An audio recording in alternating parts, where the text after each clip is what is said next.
Dan TV GH on YouTube. Abusiafo matenase. Na sese ukopiemu nkran pumpuni mantama. Asam kese ena aboboba e wo Greater Accra. Obi enu say historically okon nkran pumpuni mantama. Omo nhede ni ohene baako a wona control nkran fo nyina. Teshifo edi omo so ti o Teshie manche. Ye wo nungwa manche. Ye wo ga manche. Name them. Now recently ye nim the akote bayira homam.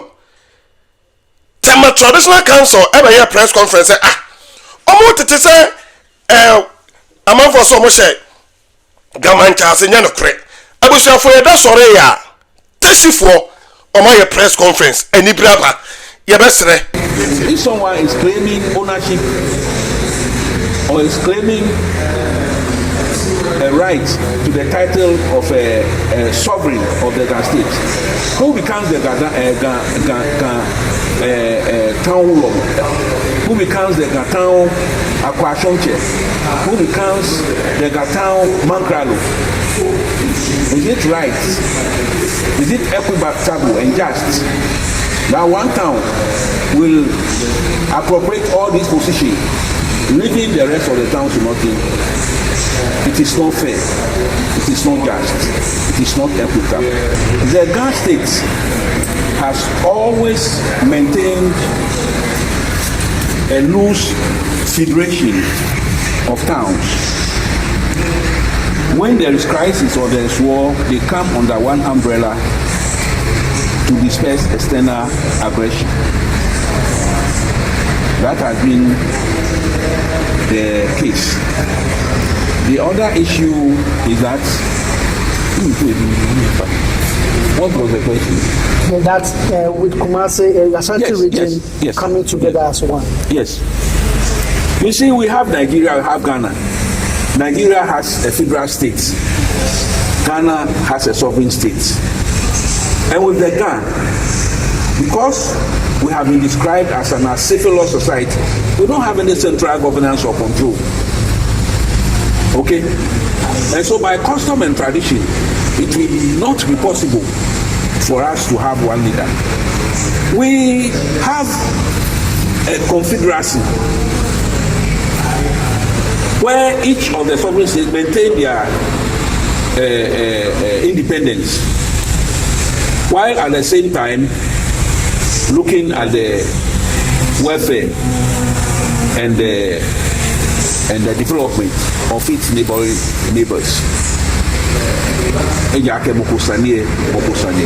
61 and replaced by the National and Regional House of Chiefs and Traditional Councils. Under this arrangement, each Traditional Council has an independent president, the totality of which constitute the members of the Regional House of Chiefs. By law, the paramount chief of the Regional House of Chiefs are the only persons clothed with the power and authority to elect one among themselves to be their president.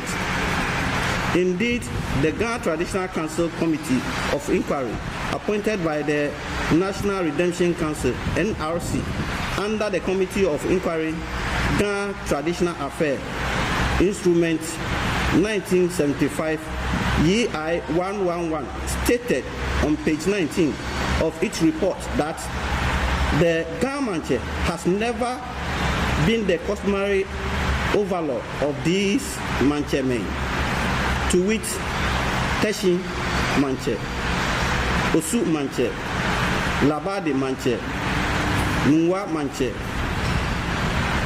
and TEMA Manche. The Gamanche did not have authority for confirmation or recognition of any Manche who made a report to him. We found no custom which made it imperative for the Manchemen of Osu, La, Teshie, Nwa, and Tama to look upon Gamanche as their overlord.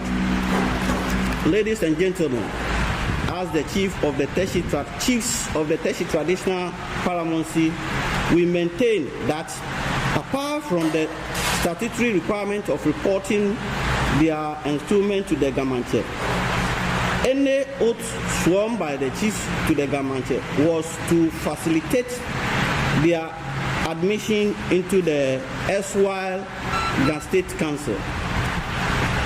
Ladies and gentlemen of the press, can we imagine a situation in which the purported overlord of the Ghana State, who being a Manche of Regional House of Chiefs, sits in council to take orders from the president of the traditional of the council, which is of a lower status to him, the overlord? This sad situation confirmed the proposed new Ghana State Council, chaired by the purported Gadangme overlord, offends the principle of law and order.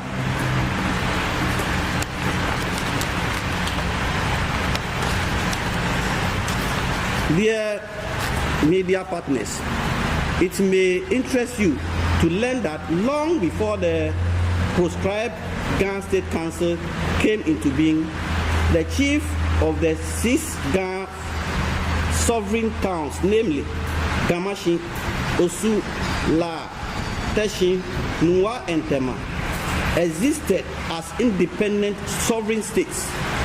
Each town had its own sovereign stool and paramount chief, who is fully in charge of the legislative, executive, and judicial powers of their town and communities. However, all these powers have been taken away from the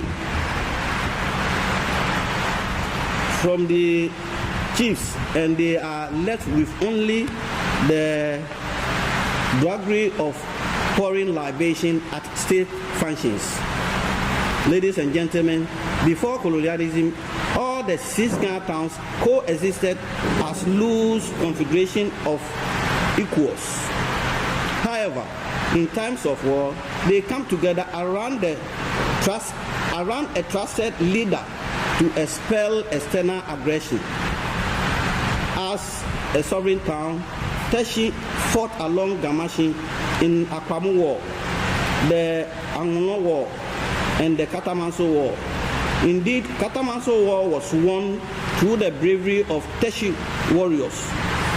The record shows that once upon a time, the entire Ghana state was under the leadership of the Teshie Manche to repel an attack on Gamashi by Obutu aggressors. Hence, the Teshie accolades primus inter pares of the Ghana state, to which Ashin Gontise Angoko. Dear media partners, you may be asking yourself this question: what happened? In 1927, the colonial administrators imposed Native Administration Ordinance (NAO) in the Gold Coast. Section 95 of the NAO provided for the establishment of the state councils with the mandate to regulate the powers and jurisdiction of the native tribunals. This law imposed the Ghana Manche on the president of the Ghana state. Let me read this particular portion again. In 1927, the colonial administrators imposed, please take note of that, imposed the Native Administration Ordinance (NAO) in the Gold Coast. Section 95 of the NAO provided for the establishment of state council with the mandate to regulate powers and jurisdiction of the native tribunals. This law imposed the Ghana Manche on the president of the Ghana state. The Ghana State Council was given the mandate to deal with 1. The nomination, election of installation of any person or a chief. 2. The disposition of abdication of any chief. 3. The right of any person to take part in election or installation of any person as a chief, or in the disposition of any chief. And 4. the power and authority for the recovery of or delivery of stolen property. Ladies and gentlemen, unfortunately, this mandate was grossly abused and exploited for personal gains, leading to fatality. It will be called that in the case of the Teshie stool succession dispute of 1941, for example, members of the panel grossly misconducted themselves by denying their own signatures to the judgment of the council. Again, the record shows that a Teshie Manche fraudulently used a different name from the one given by the kingmakers to swear an oath of allegiance to the Gamanche, leading to chaos and his destruction by the government of Ghana in 1961. Therefore, there was great jubilation when the State Council Abolition Act 1961 at 85 was promulgated and replaced by the Chieftaincy Act 1961 at 81. This law established the National House of Chiefs, that is NHCs, Regional House of Chiefs, RHCs,